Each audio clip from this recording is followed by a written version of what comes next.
85% समुदाय है वो बहुजन है।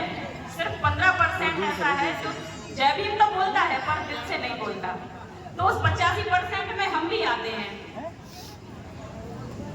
मेरा माताओं से यहाँ पर जो माताएं आई हैं, जो बहनें आई हैं, उनको देखकर बड़ी खुशी हो रही है।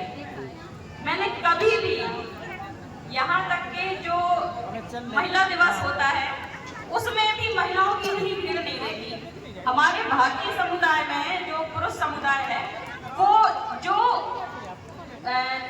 महिला दिवस मनाता है वो भी पुरुष ही मनाते हैं।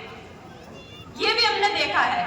शायद ये कहीं पे कोई महिला एक आध अगर प्रधान भी होगी ना, जो हमारी अभी साथी थी जिला पंचायत सदस्य बनी है, उनको देखकर इतनी खुशी हुई कि बहुत ज्यादा। हम गांव में काम करते हैं। मेरा स्पेशल जो काम है वो दलित समुदाय की, खासकर वाल्मीकि समुदाय जो पूरे समाज में सबसे पिछड़ी लाइन में खड़ा हुआ समुदाय है, उनके साथ काम है। और मैंने जो बाबा साहब ने बोला था कि मैं उस समाज की प्रगति, उस समुदाय में महिलाओं ने कितनी प्रगति की है उससे मापता हूँ। तो जैसे हमारी रानी भारती जी बोल रही थी कि शायद ही उनके समुदाय में या उनके गांव में कोई महिला इतनी पढ़ी होगी जितना वो पढ़ी है। तो शायद हम सभी महिलाओं की एक जैसी कहानी है। मैं भी अपने घर, समाज, परिवार और पूरी बिरादरी में एक महिला हूँ जो इतनी पढ़ी है और अभी भी पढ़ रही है। मैंने LLB किया यही झांसी की जो पावर नदी है उससे। झलकारी बाई के क्षेत्र से मैं LLB और BEd करा है। तो शायद उनके कुछ गुण मेरे अंदर आ गए हैं। अभी जैसे बात की रानी जी ने कि कई सारे केस वगैरह हमारे ऊपर झूठे ला दिए जाते हैं हमारे दलित समुदाय के ऊपर, तो इसीलिए मुझे LLB करना बहुत जरूरी लगा और मैं इस प्रोफेशन में आई। मुझे अभी भी पढ़ रही हूँ, मैं साइकोलॉजी की स्टूडेंट हूँ। मेरा PG है, तीसरी बार।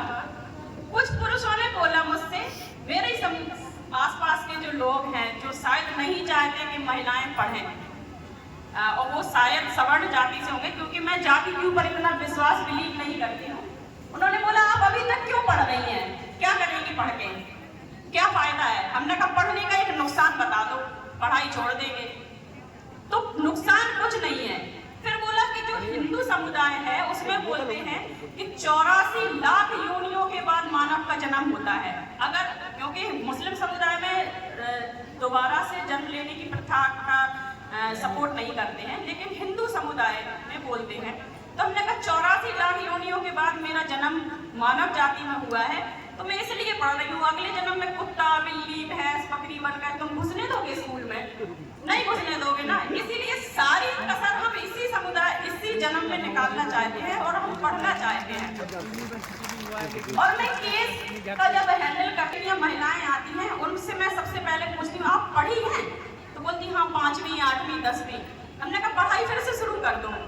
नहीं है पैसा तो हम कॉलेज बता रहे हैं, एडमिशन करवा रहे हैं और आप स्कूल जाने लगो। आप जब पढ़ने लगेंगे ना, आपको खुद समझ में आ जाएगा कि हमारे अधिकार हमें कैसे मिलेंगे। क्योंकि मैं एक ऐसी लड़की थी मुस्लिम समुदाय की जिसके पास शायद ही है पैसा हो या संपत्ति में अधिकार। जो हमारी एक बहन ने बोला था ना कि आप एक कमरा मांग लो माता पिता से, आपका सारा लाड़ दुलार सब खत्म हो जाएगा। तो वो चीज मेरे माता पिता गुजर गए थे, लेकिन मेरे भाइयों ने मुझे संपत्ति का अधिकार नहीं दिया था। मैंने पाटा 11 के तहत संविधान पढ़ा और उसमें जो अधिकार